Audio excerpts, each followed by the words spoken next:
Hello, everybody. This is Aldo Harvio, the SI for Statics at Harnell College. So we're going to be starting off with the first problem in Chapter 6. And this section is, solving for method of joints. We're going to start off with the very first problem. We're not going to be doing this right here where it says find the zero force members. We're actually going to be looking for all the force members. Okay, all right, so how do we start this off? Well, we want to start off with the things that we know first, right? So there's only two forces that are given in this truss, the 1.4 kilonewtons and the 2.3 kilonewtons. So just like any problem, you want to start off with the least unknowns, which is actually going to be a joint F. We have one unknown and then we have two unknowns, okay?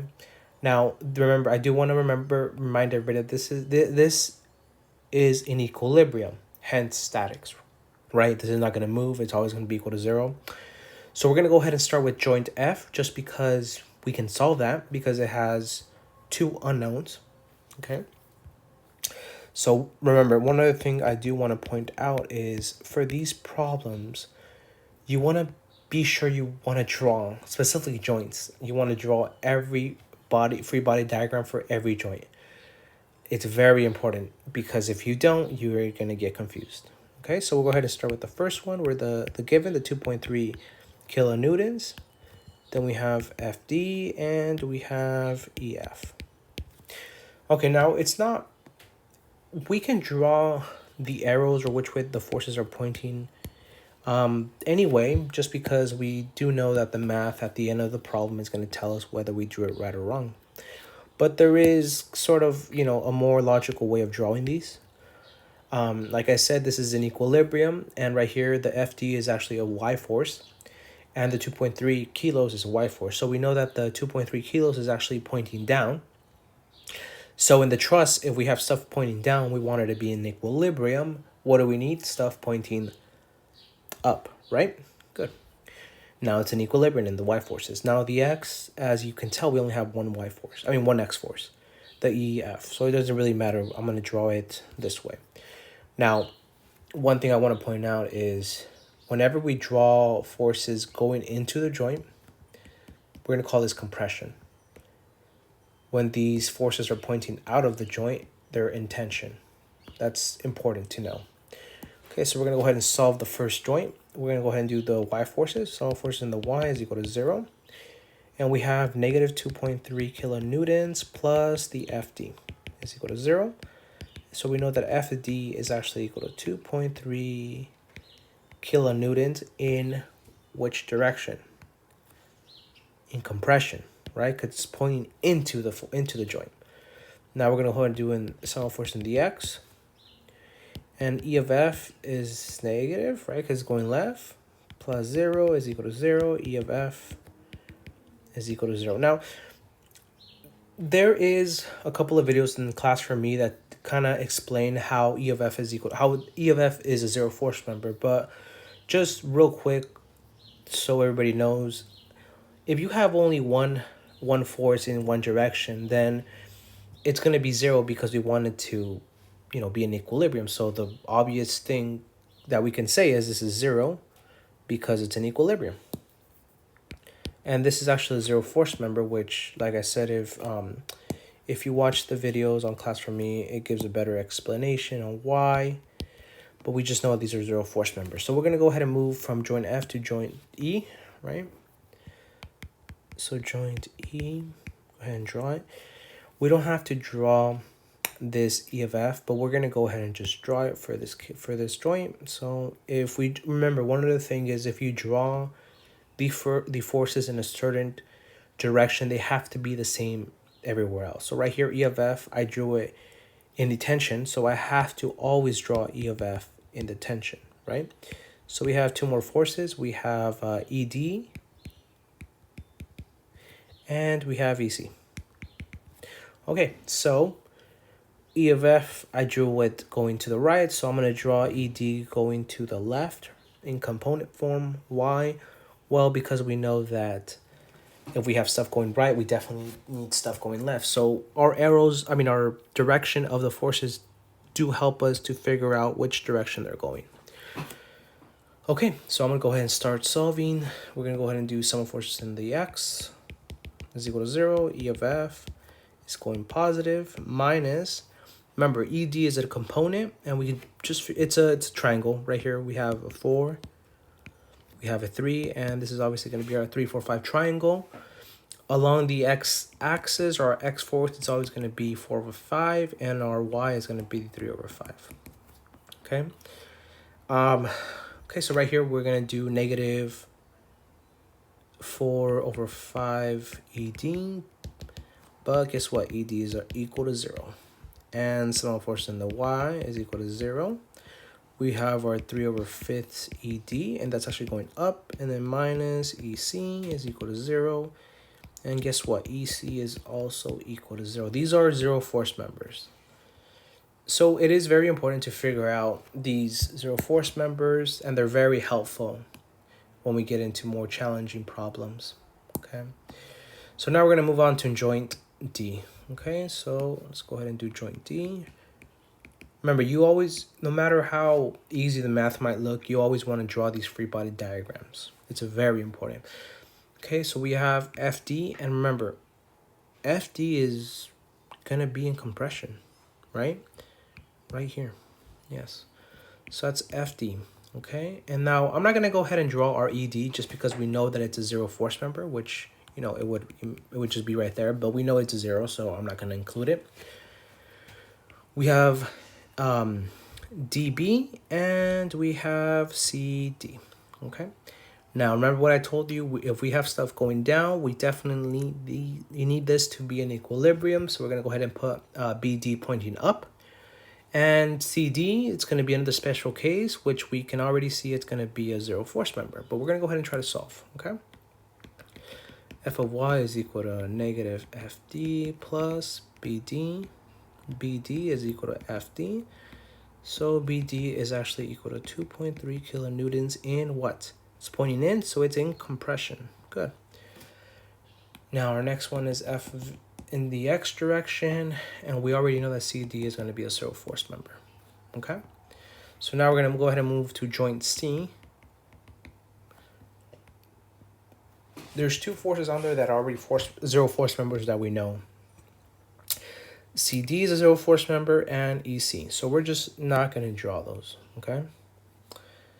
Okay, so we do know is that we have an external force, which is 1.4 kilonewtons. And we do have AC, and we have BC. Okay, so right here, we definitely know that there's some stuff going right. So we need to make this in equilibrium. So BC is the only thing that's actually going to help us. Now it's either going to, the direction is either going up or it's going to be going down, the arrow. So which way are we going to draw it? We need stuff in equilibrium. If we draw it this way, then we have stuff going, let me get the pen out. We have stuff going right, and if we draw it, the arrow down, we have stuff going right. That's not going to help. We definitely need to draw it the other way. We need to draw the arrow up so we can have stuff going right and stuff going left, okay? So with that same idea, which way is AC going to be drawn? It's actually going to be going down, right? Because we already have BC going up. So we're going to do sum of forces. Sum of forces in the y is equal to 0, right? Let's do x right now. So we have plus 1.4 kilonewtons minus, remember, BC is a component. It's in component form, and it's going to be 4/5 BC is equal to 0. So our BC is actually going to be 1.75, and that's actually going to be in compression, right? Now we'll do sum of forces in the y is equal to 0, and that's going to give us our 3 over 5 BC, and it's positive, minus AC. AC is 1.05 kilonewtons in tension, because it's pointing away from the joint. Very good. Okay, so now we're going to do joint B. Okay, so joint B, we have BD, which is, If you remember, it's in compression, so we already have in compression, BD. We have CB, which we found is in compression as well, right? It's a CB. And we have AB. And now at B, it has a support reaction, and that's actually a roller. So if we remember, a roller only has one force, right? So we're going to go ahead and just draw that, right, without the direction. So clearly we can tell that we have BD is pointing down and CB is clearly pointing down with the components, right? So what does BY actually have to be? Well, we have to get an equilibrium, so it's going to be pointing up. Now what about AB? Well, if you notice, CB is the only force that has some sort of X direction, and it's going to the right. So with that being said, we need AB to be going left, so it can be in equilibrium. Okay, so now let's go ahead and solve. We'll start with the more challenging one, the y of 0. So we have negative BD, we have negative 4/5 CB plus BY. And BY is equal to, let's go ahead and put that into our calculators. We get 3.35 kilonewtons in compression. And now we're just going to do sum of forces in the X is equal to 0, right? And we have CB. Oh, and you know what? I made a mistake. This is supposed to be a 3. Okay, and CB is actually going to be 4/5, and that's going right, so it's positive minus AB. And our AB is equal to what? 1.4 kilonewtons in tension. Why in tension? Because it's going away. Okay. So now we're down to our last joint A. So I'm gonna actually erase this because I don't have enough space. I'm gonna erase this section over here. Okay. Now let me see. I don't need this, but I need it for later, so I'm going to show you guys something. So E of F is equal to, oh, you know what, let me just erase the whole thing, never mind.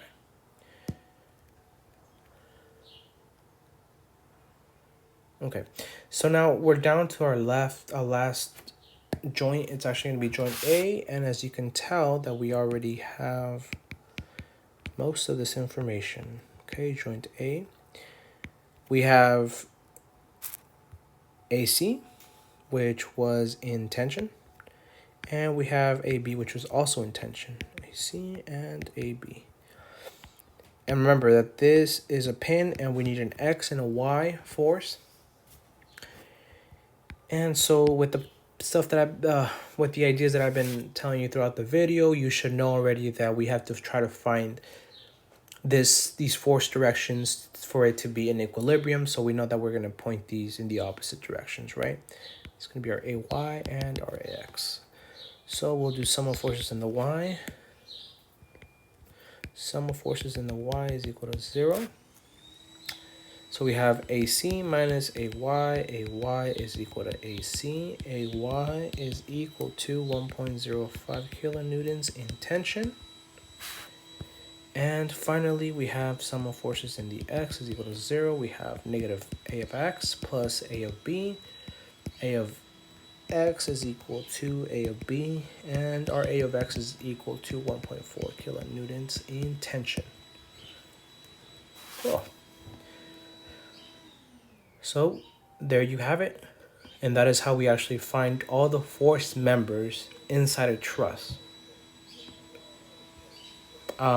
There is a way where we can try, if you don't have the solution manual, you don't have one way that you can try to figure out, because if you mess up anywhere along these members, and the whole truss is messed up, all the forces are messed up. So you have to be very precise when you do this, and that's why it's very important that you have a free body diagram for every joint. There is a way where we can, kind of see if we did it right. I'm going to go ahead and erase everything. Okay, there's the way that we can try to figure out whether we did it correct or not is by solving the entire truss. Okay, so we're going to go ahead and do the entire truss. Okay, We have a pin over here, and we know that it's going to be either A of X. It's going to be AY, A of X. We have a roller, which is B of Y.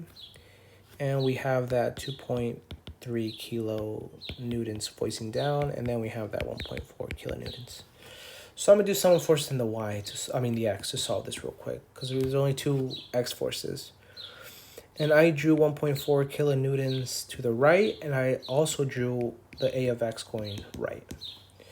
So A of X is equal to negative 1.4 kilonewtons. So what does that mean? It means I just drew it wrong, right? Oops. So I could just go ahead and fix that. Doesn't matter because our math tells us that I drew it wrong. So A of X is 1.4 kilonewtons in tension because it's pointing away, right? Now let's do a moment. Moment at A. Right, we have the B of Y times that 4 because that's the 4 meter distance from the B of Y to the A, and that's going to be going in counterclockwise. I'm going to count that as negative, so I'm going to say that my counterclockwise is equal to negative and my clockwise is equal to positive. Now we're going to have plus the 2.3 kilonewtons times the distance of 4 as well, but that's actually going to be going clockwise. And we have plus the 1.4 kilonewtons times 3. It's also going clockwise is equal to 0. B of Y is equal to 3.35 up, which actually means 3Y is equal to 3.35 kilonewtons in compression because pointing directly into the joint. And finally, we'll just do sum of forces in the Y direction is equal to 0. Negative 2.3 kilonewtons plus B of Y, and I said plus A of Y. A of Y is going to be negative 1.05 kilonewtons.